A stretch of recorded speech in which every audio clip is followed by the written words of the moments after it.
Oh shit, I got a tarpon. Are you fucking kidding me? Come on, baby. Come on, baby.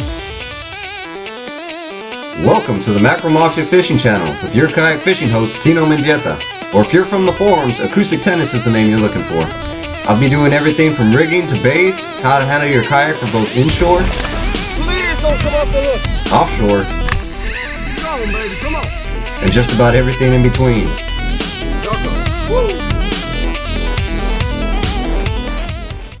Well, y'all go out there and have some fun with the jacks. I'm gonna go ahead and get me a tarpon real quick.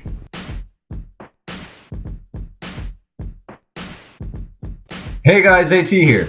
First of all, I want to thank you for being as patient as you were until I finished the video, and for nagging me just about every day to get it done. Now before I get into the main fight, I want to go over a little backstory with y'all so you know what led up to catching this beast, and the equipment that I used to get it done with. Now offshore conditions were just about perfect. The seas were under a foot, the winds were in the single digits, so an afternoon trip had to happen.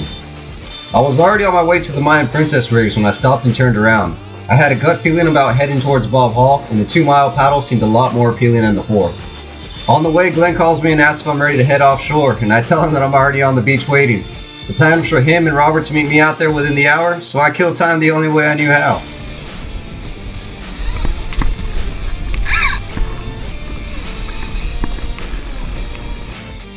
For about an hour, the kingfish bite was on, and they were pretty pissed off.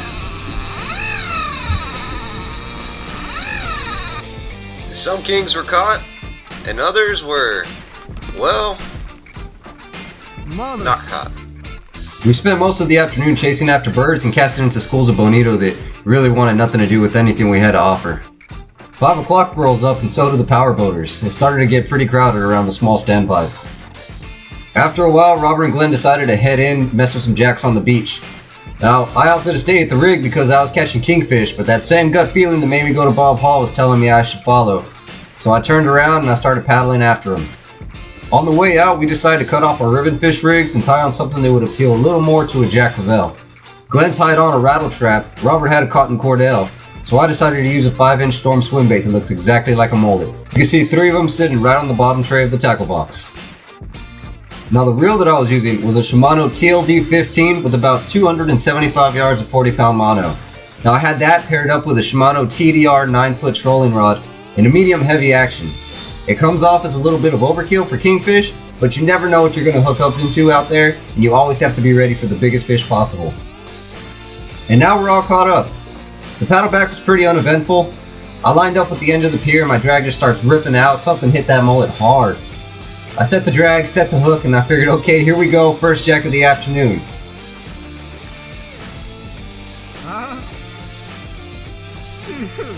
Now at this point I'm already thinking, alright, we got a shark on our hands. Because with the rod doubled over as much as it was, and the drag set as high as it was, I would have been able to turn any size jack that I could have hooked into.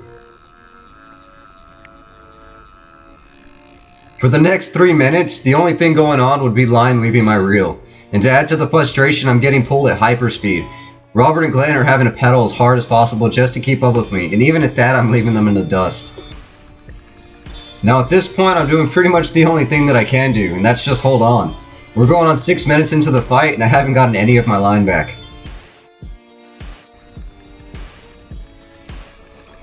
He's still taking drag.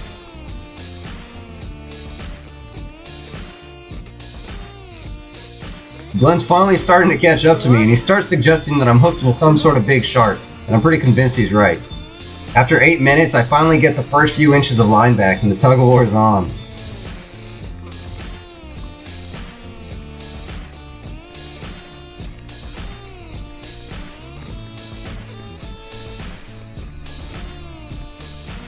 I'm starting to think, okay, here we go, tired it out, we're going to have a yak sight any moment now and I'll be home before dark. But every time I take a little bit of line in, it take it all back out and then some.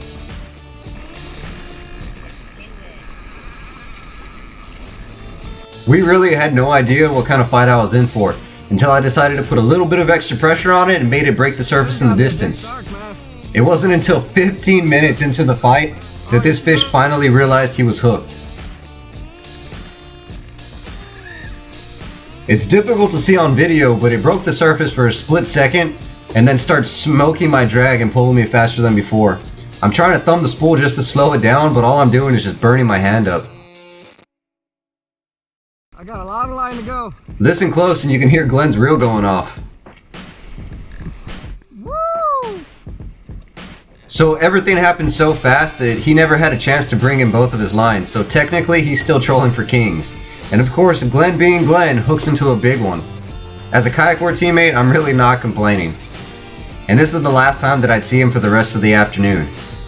When he was done with his fish, he tried to catch up to us, but after about a mile, me and Robert were still specks in the distance. So we turned around, went back to the beach, and decided that if we didn't come in by dark, he was going to have to call the Coast Guard, which is almost what it came down to. Hurry up! 25 minutes into the fight, and Robert's still paddling, trying to catch up to me after the initial hookup. I'm dying here, brother. I'm dying here. A big shark. I was really starting to regret chasing all those birds in the afternoon. This wasn't just some leisurely sleigh ride from a kingfish or a bull red. It took every ounce of core strength I had just to keep the kayak straight against the current. 35 minutes into the fight and Robert's having to hold on to the back of my kayak just to catch his breath. I asked him to let go just because it is a little squirrely out there. The extra pull of the kayak on the back plus the fish pulling me forward, it wasn't really a safe situation to be in. Robert paddles over my line to see if he can get a view of the fish. We still think it's a big shark and we just wanted confirmation so we could cut the line and get out of there because we were losing a lot of daylight fast. Come on!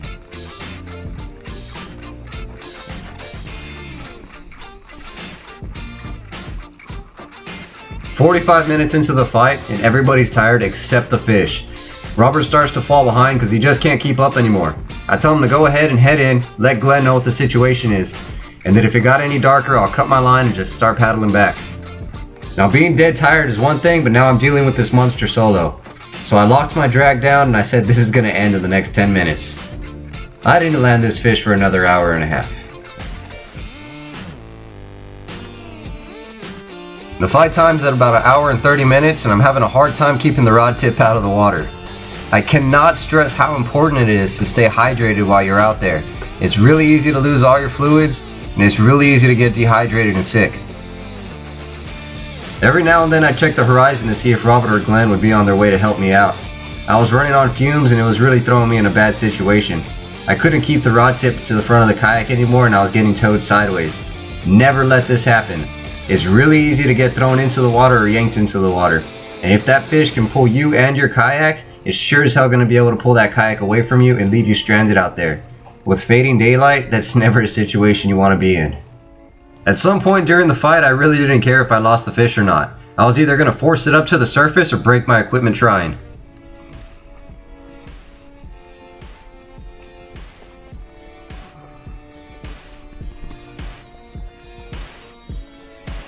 The sun's already about to hit the dunes, so I know I'm running out of daylight really fast. If I want to make it back to the beach before dark, I need to make the choice to cut my line now. But it's really hard to do that when I know the fish is only a couple of yards underneath the kayak. It keeps doing circles around me, trying to get away, and eventually I see it for the first time up close. Let me go ahead and slow it down for you a bit. Even though I was able to get a close-up look at whatever I've been fighting, I still had no idea on what it was. The tarpon isn't the first thing that's going to come to mind in Texas, and it didn't look like any shark I've seen before. Even though I didn't know what I was fighting, I decided to throw out my drift sock just to add a little extra pressure on the fish. My GoPro was already dying on me, my point and shoot was dead, and my phone had about 5% battery with no service, so I couldn't call Glenn or Robert or anybody else on the beach to tell them what the situation was. As far as they knew, I was still hooked into a shark, which we all agreed I'd cut the line on. It wasn't until just after 2 hours that I realized I'd been locked into battle with a massive Texas tarpon. Oh shit! Oh shit, I got a tarpon! Are you fucking kidding me? My back was killing me, my arms were on fire, and I had no energy left. But none of that mattered anymore, because I had an opportunity laid in front of me that if you're lucky happens once in a lifetime, and I'll be damned if I was going to let that chance pass me up. The fish starts pulling sideways and I had to back off the drag or go for a swim. Holy shit. Woo. Come on, baby. Come on. I was desperately trying to get a hold of somebody on the phone just to let them know what was going on. There was no way I was going to cut the line now. I would have paddled in the dark or spent the night out here if it meant I got to land this beast. I'm not gonna give up on you. My phone's useless, my GoPro's already shut off on me once, and my point and shoot only stays alive long enough for one photo, so that's doing me no good. That's a big target. That's a big target. That's a big target. Holy shit. Come on, baby. Come on, baby. This is the last bit of footage that I have of the beast. Everything pretty much died on me. My point and shoot was gone before. My phone finally ran out of battery, and my GoPro went above and beyond what the battery should have been able to do. Now the tarpon never jumped, but he did spend the next half hour just breaching all around me until I was finally able to land him. I kept note of where he was against the kayak, so I had a point of reference when I was trying to figure out the size later. His tail was a little bit past the back end of my seat, and his head was still in front of the kayak by a few inches. When I got home, I took out the measuring tape and it came out to about 8 feet long. And even at that, it wasn't the length, but the sheer size and the girth of this beast that impressed me. It straight blew me away. You can watch these be caught in videos and on TV all you want, but until you have one right next to you up close and personal, you really can't get the full view of how amazing and incredible these fish really are. At this point, I was already about 50 yards away from the Bob Hall rig. I saw a powerboater there and I figured maybe they'll be able to get me a hero shot, so I gave the fish a little bit of slack and tried to paddle over to it. Big mistake. The tarpon sees the rig and shoots straight in between the legs. I lock down and try and go the other way with it, but it's just not working. He ends up smashing me right into one of the rig legs and I get stuck underneath the ladder of it. I'm getting tossed up against the barnacles, my rod's pinned to the leg with drag going out, and I'm having water drop down on top of me. I just decided to cut the line and let that fish go because I didn't want about 100 yards of mono wrapped around it. Luckily, the powerboaters were kind enough to give me a ride once they saw my arms were visibly shaking from the fight. They pulled me in the boat, they pulled my kayak on top, and they gave me a ride all the way back to the beach, and for that I am eternally grateful for. I got back on the beach to find Glenn on top of his truck with some binoculars trying to spot me out there, and Robert walked up disapprovingly shaking his head. I explained to him what went on with the tarpon, and of course they wanted to see some footage that I couldn't provide at the time since everything died on me. I told him just wait a week and I'll post the video up. It's been about 3 months. My man has come back. He ended up having a powerboat driving back. Somebody put some video on him. Oh man, this boy's overstretching his luck. He got towed way back out to sea, and it was rapidly getting